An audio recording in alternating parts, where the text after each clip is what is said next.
کہ جو عبادت بالکل نہ کرتے اور اس دن بھی مچھلی کا شکار کرتے، جبکہ ممانعت کہ مچھلی کا شکار نہیں کرتے۔ جمعے کے دن غروب آفتاب سے لے کر ہفتے کے دن غروب آفتاب تک یہ وقت ان کے لیے مقرر ہے، لیکن یہ لوگ بات نہ ہے۔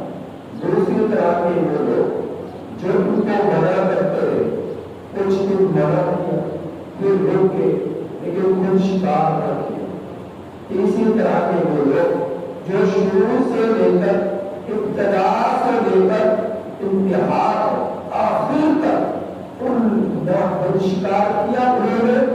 اور انہیں منع کرتے رہے کہ شکار نہ کرو، اللہ ناراض ہو جائے، رب کے حکم کو نہ توڑو، اللہ کا عذاب آ جائے گا۔ انہیں سمجھاتے رہے، منع کرتے رہے اور خود بھی شکار سے بچتے رہے، تو اللہ جل شانہ نے ان پر اپنا عذاب بھیجا۔ جو شروع سے لے کر آخر تک شکار کرتے رہے اور ہفتے کے دن بھی ہیلے سے پہلے گلزم سے ایک نالی نکال کر قریب طلاق بنا دیے اور یہ سمجھنے کہ ہم کو جو ہے ان کو گناہ نہیں کر رہے اور اپنے آپ کو دھوکے میں مبتلا کرتے رہے اور اس میں مچھلیوں کو چھوڑ دیتے اور وہ طلاق بھر جاتا اور جب ہفتے کا دن گزر جاتا پورے ہفتے اس میں سے شکار کرتے رہتے۔ تو بات وہیں پر آ گئی کہ شکار کرنے کی اور یہ لوگ نہ ہوئے، تو اللہ جل شانہ نے عذاب سے محفوظ رکھا ان کو بھی جو ابتدا سے لے کر انتہا تک دعوت کرتے رہے کہ برائی سے بچ جاؤ، شکار سے رک جاؤ، اللہ کا عذاب اگر تم پر آ جائے گا۔ وہ بچ گئے اللہ کے عذاب سے، داعی دعوت دینے والے، اور وہ لوگ بچ گئے اللہ کے عذاب سے کہ جنہوں نے پھر شکار نہ کیا لیکن انہیں منع کرتے رہے لیکن کچھ نہیں تھا، پھر انہیں منع کرنے سے منع کر دیا، بلکہ جو انہیں منع کرنے والے تھے ان سے کہتے کہ ان پر ہم قریب اللہ کا عذاب آنے والا ہے تو تم انہیں ان کی حالت پر چھوڑو۔ اللہ نے ان درمیانی درجے کے لوگوں کو نہ تعریف بیان کی نہ عذاب کا تذکرہ کیا، جو ابتدا سے لے کر انتہا تک نہ شکار کیا اور انہیں منع کرتے رہے، اللہ نے ان کی تعریف کیا۔ آیات کریمہ کل کے سبق میں اس کی تفسیر ہوئی تو عذاب ان پر آیا جو شکار کرتے رہے، تو عذاب کیسا آیا؟ اللہ نے ان کے جوانوں کو بندر بنا اور ان کے گروہ کو خنزیر بنا دیا۔ میرے نبی نے ایک حدیث مبارکہ میں ارشاد فرمایا کہ قیامت میری امت کے بعد لوگ بندر بنیں گے، خنزیر بنیں گے۔ صحابہ کرام رضی اللہ تعالیٰ عنہ نے ارشاد فرمایا اے اللہ کے رسول صلی اللہ علیہ وسلم، کیا وہ نمازی نہ پڑھتے ہوں، کیا وہ روزے نہ رکھتے ہوں، کیا وہ حج نہ کرتے ہوں؟ تو میرے نبی نے فرمایا یصلون، وہ نماز بھی پڑھتے ہوں گے، ویصومون، وہ روزے بھی رکھتے ہوں گے، ویحجون، وہ حج بھی کرتے ہوں گے، لیکن وہ رات کو سوئیں گے، صبح ان کے جوان بندر بن چکے ہوں گے اور ان کے بوڑھے خنزیر بن چکے ہوں گے۔ اور رات کی وجہ کیا ہوگی؟ کس بنا پر یہ عذاب آئے گا؟ میرے نبی نے فرمایا اس وجہ سے کہ وہ راتوں کو جو ہے ٹی وی کے سامنے بیٹھ کر فلمیں دیکھتے ہوں گے، فحش گانے سنتے ہوں گے، موسیقی سنتے ہوں گے، اور اسی حالت میں ان کی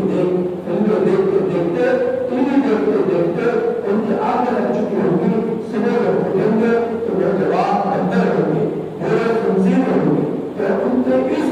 فحش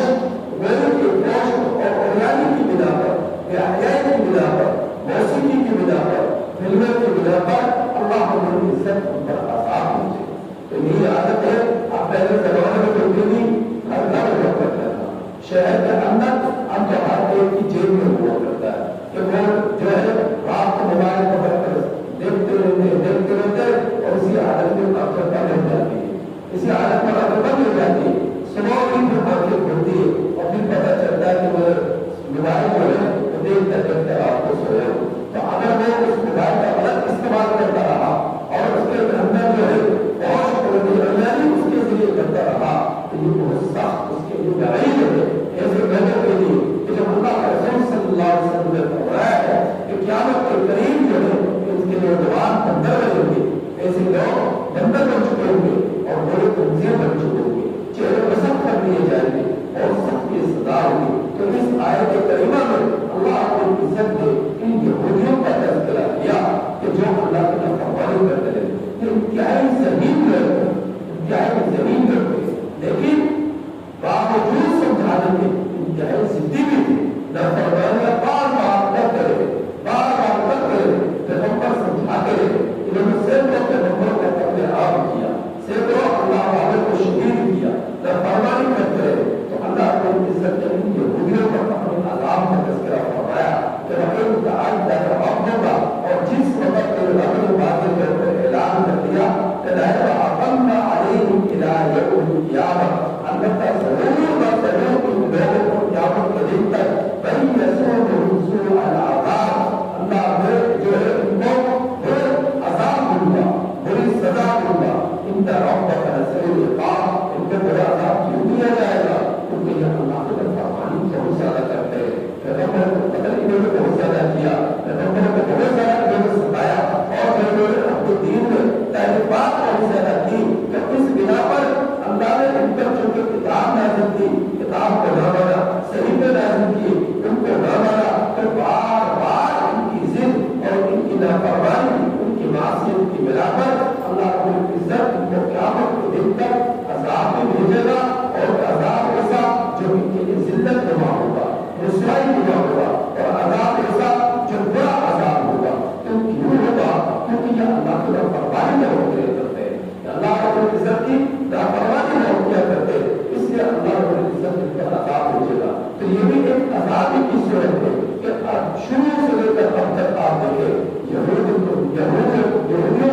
اور نصرانیوں کو کس قدر یہ ذلیل ہے، بعد میں اللہ نے قوت دیا، طاقت میں اللہ نے دی، لیکن اس کے باوجود ذلت کی زندگی گزار ہے، رسوائی کی زندگی گزار ہے، تو ان کی زندگیوں سے سکون اٹھ چکا ہے، ان کی زندگیوں سے آرام اٹھ چکا ہے۔ تو اللہ رب العزت فرمایا ان ربک لشدید العقاب، بے شک تیرا رب البتہ جلد سزا دینے والا ہے، وَإِنَّهُ لَغَفُورٌ رَحِيمٌ، اور بے شک تیرا رب جو ہے البتہ بہت مغفرت فرمانے والا ہے، رحم فرمانے والا ہے۔ تو اللہ رب العزت کی رحمت کو بہت وسیع ہے اور بہت جلد اپنی محبت کو برستی ہے، اور اللہ کا عذاب بھی بڑا سخت ہے، جب وہ پکڑنے پر آتا ہے تو پلک پکڑنے کے برابر پکڑ لیتا ہے اور انسان کو خبر نہیں ہوتی۔ تو ان یہودیوں کو جب اللہ کا عذاب ہوا، پیارے رسول صلی اللہ علیہ وسلم کی وساطت سے اللہ کی عزت کا سورۃ الفاتحہ ہے، آخر آیت کریمہ میں اللہ کی عزت نے دعا کے ہر امتی کو یہ دعا سکھلائی ہے کہ غیر مغضوب علیہم، کہ اللہ جس طرح آپ نے یہودیوں پر آپ کا غضب ہوا، ہم پر ایسا غضب نازل نہ کرنا، اور جس طرح آپ نے نصارہ کو گمراہ کیا، اللہ ہم پر ایسی گمراہی کو نازل نہ کرنا، کہ ہمیں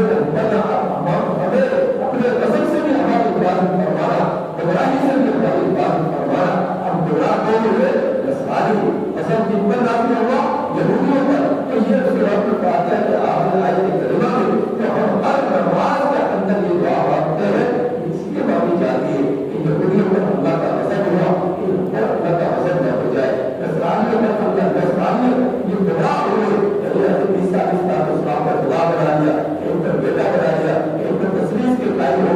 جو ہے عقیدہ رکھ لیا، تو اللہ کی عزت کے ساتھ شرک ان لوگوں نے کر دیا کہ ہم بھی اس طرح گمراہ ہو جائے۔ تو اللہ کی عزت کے یہ دعا کیا تک کے لیے قرآن کریم میں محفوظ کروا دی، اور ہم لوگوں کو سیروں میں محفوظ کروا دی، بچے کے دماغ میں اس کو جاری کروا دیا، اور دماغ کے اندر اس کا اعتماد کرنے کا حق کروا دیا کہ کیوں ہوا، تاکہ ہم پر اس طرح غضب نازل نہ ہو جائے، ہم تاکہ اس طرح گمراہ نہ ہو جائے۔ تو اللہ کا عذاب بھی بہت سخت ہے، اللہ کی مغفرت بھی بہت وسیع ہے، لہٰذا اللہ کی مغفرت سے ہمیشہ طلب رکھے اور اللہ کے عذاب کا ڈر ہمیشہ دل میں